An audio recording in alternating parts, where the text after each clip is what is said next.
সকল মুসলিম জাতি যে জায়গায় ভোগবিলাস এবং অশ্লীলতা ছড়াতে ব্যস্ত, সে জায়গায় ফিলিস্তিনের মুসলমান ইহুদিদের সাথে লড়তে ব্যস্ত।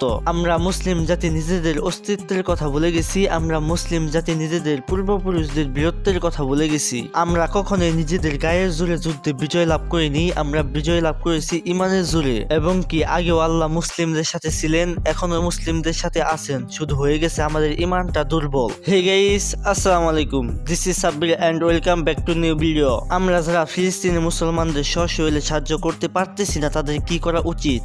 আমাদের সর্বপ্রথম ইসরায়েলদের পণ্য বয়কট করতে হবে এবং নামাজ পড়ে দোয়া করতে হবে আল্লাহর কাছে। আমাদের মাঝে এমন কিছু মানুষ আছে ফিলিস্তিনের মুসলমানদের অবস্থা দেখে দুঃখ প্রকাশ করে, আবার ইসরায়েলদের পণ্য কিনে ইসরায়েলদের সাহায্য করে। সকল মুসলিম জাতি সতর্ক হয়ে যাও। আল্লাহ বাবিলকে আরেকবার হুকুম দেন না, আরেকবার দেন না, আরেকবার দেন না মালিক। খোক না, দুনিয়াটাকে একটু দেখান না, আরেকবার আবাবিলকে হুকুম দেন না।